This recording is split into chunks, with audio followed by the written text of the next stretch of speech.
प्रिय छात्रों, आज हम पढ़ेंगे एंजाइम्स के विशिष्ट लक्षण, इंग्लिश में बोलेंगे कैरेक्टरिस्टिक्स ऑफ एंजाइम्स। मैंने अपने पहले 2 पीडीएफ फाइल्स में एंजाइम की इंट्रोडक्शन, एंजाइम्स की संरचना, नॉमेनक्लेचर और वर्गीकरण के बारे में नोट्स शेयर किए थे। इस टॉपिक का वीडियो मैं इसलिए बना रही हूँ क्योंकि ये इम्पॉर्टेंट चैप्टर है और एग्ज़ाम्स में इसके बारे में काफ़ी क्वेश्चंस पूछे जाते हैं। साथ ही में इसकी पीडीएफ फाइल भी मैं शेयर करूँगी। शुरू करते हैं। फर्स्ट प्रॉपर्टी ऑफ एंजाइम पहले है प्रोटीन नेचर, यानी प्रोटीन प्रकृति। सभी एंजाइम्स प्रोटीन होते हैं। प्रोटीन के अतिरिक्त हो सकता है एंजाइम के साथ कार्बनिक या अकार्बनिक समूह उपस्थित हो। एंजाइम्स मैक्रोमोलिक्यूल्स यानी विशाल मॉलिक्यूल्स होते हैं जिनका आणविक भार यानी मॉलिक्यूलर वेट काफ़ी हाई होता है। सेकंड प्रॉपर्टी है कोलाइडल नेचर, यानी कोलाइडी प्रकृति। एंजाइम्स कोलाइडल प्रकृति होने के कारण इनमें अभिक्रियाओं के लिए बड़ा क्षेत्र होता है। इनकी प्रकृति एम्फोटेरिक होती है, जिसका मतलब ये एसिडिक और बेसिक पदार्थों के साथ दोनों के साथ सक्रिय रहते हैं।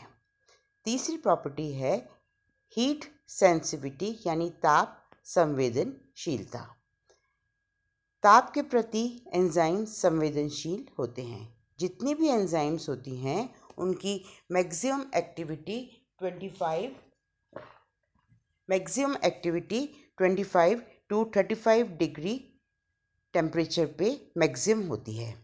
35 डिग्री के बाद एंजाइम्स जो है धीरे धीरे उनकी एक्टिविटी कम होना शुरू हो जाती है और 60 to 65 डिग्री तक आने तक एंजाइम्स जो हैं वो क्रियाविहीन हो जाती हैं। लेकिन सीड्स में, बीजाणुओं में 100 से 120 पर भी डिग्री तापमान पर भी एंजाइम सक्रिय रहती हैं, क्योंकि इनमें लो हाइड्रेशन यानी सीड्स में, बीजाणु में शुष्क अवस्था रहती है। नेक्स्ट प्रॉपर्टी है कैटालिटिक नेचर। एंजाइम्स की अत्यंत सूक्ष्म मात्रा क्रियाधार की काफ़ी मात्रा को उत्पाद में परिवर्तित करने की क्षमता रखती है। इसमें एक इम्पॉर्टेंट डेफिनेशन आती है टर्नओवर नंबर। टर्नओवर नंबर क्या होता है? एंजाइम के एक अणु द्वारा प्रति मिनट क्रियाधार के जितने अणुओं को उत्पाद में परिवर्तित किया जाता है वह उनकी टर्नओवर संख्या कहलाती है।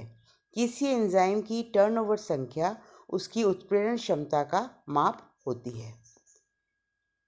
तो ये टर्नओवर नंबर की डेफिनेशन कितनी बार एग्जाम में या शॉर्ट नोट पूछा जाता है। नेक्स्ट है स्पेसिफिसिटी, विशिष्टता। सभी एंजाइम्स अपनी क्रियाशीलता में विशिष्ट होती हैं। ये 4 प्रकार की होती है। एब्सोल्यूट स्पेसिफिसिटी यानी निरपेक्ष विशिष्टता। एंजाइम्स केवल एक विशिष्ट अभिकारक पर क्रियाशील हो उसे एब्सोल्यूट स्पेसिफिसिटी कहा जाता है। उदाहरण मैंने आपके पीडीएफ नोट में दे दिया है। नेक्स्ट है बॉन्ड स्पेसिफिसिटी। आपने केमिस्ट्री में पढ़ा होगा बंध विशिष्टता। ये एंजाइम केवल एक विशिष्ट रासायनिक बंध को ही पहचानते हैं, शेष अणु संरचना को नहीं।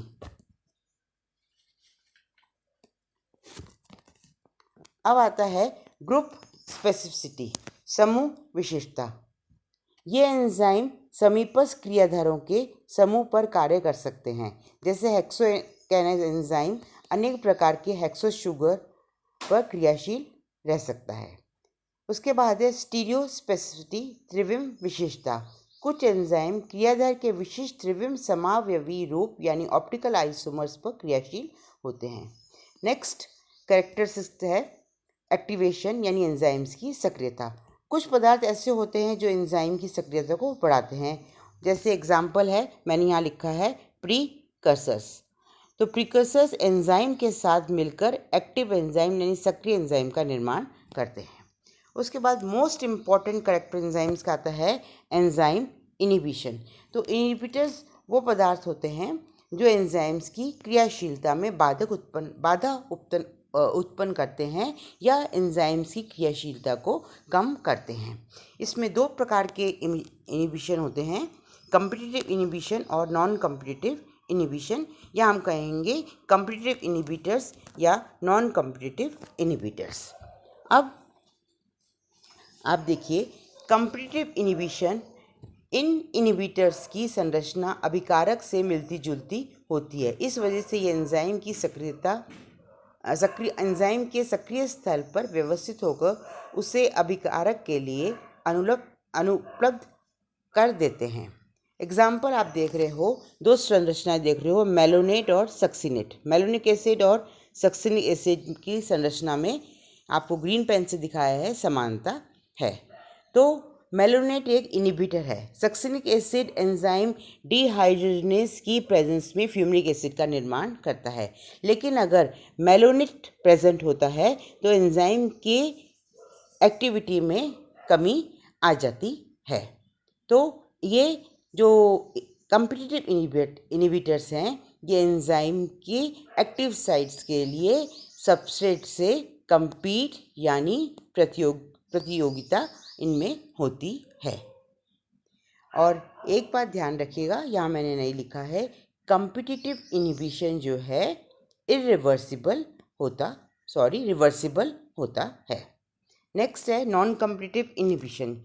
ये सक्रिय स्थल पर संलग्न नहीं होते, अपितु एंजाइम की संरचना या सक्रिय स्थल के विन्यासों में परिवर्तन कर देते हैं। इनमें एंजाइम्स की क्रियाशीलता बाधित होती है। एग्जाम्पल हैं भारी धातु जैसे लेड है, मरकरी है, ये नॉन कॉम्पिटिटिव इनिबिटर्स के एग्जाम्पल हैं। लास्ट है पीएच। सभी एंजाइम्स पीएच द्वारा प्रभावित होते हैं। पर्टिकुलर एंजाइम पर्टिकुलर पीएच पे सबसे ज़्यादा सक्रिय होती हैं। एग्जाम्पल के लिए आपको दिखाया गया है पेप्सिन, इसका पीएच है 1.5, ट्रिप्सिन है पीएच 8.0। तो यानी इन पीएच पे ये एंजाइम्स जो हैं क्रियाशील होंगी, इनकी एक्टिविटी मैक्सिमम होगी। अत्यधिक परिवर्तन अगर पीएच में हो, एंजाइम्स जो हैं क्रियाविहीन हो जाती हैं। तो बच्चों, ये थे एंजाइम्स के विशिष्ट लक्षण। तो इनमें से इम्पॉर्टेंट क्वेश्चंस एग्ज़ाम में पूछे जाते हैं। इसके बाद नेक्स्ट इम्पॉर्टेंट चैप्टर आप लोगों को मैं ई कंटेंट के रूप में या वीडियो के माध्यम से शेयर करूंगी या पीडीएफ फाइल के रूप में, जिसमें हम पढ़ेंगे mechanism of enzyme action. Thank you.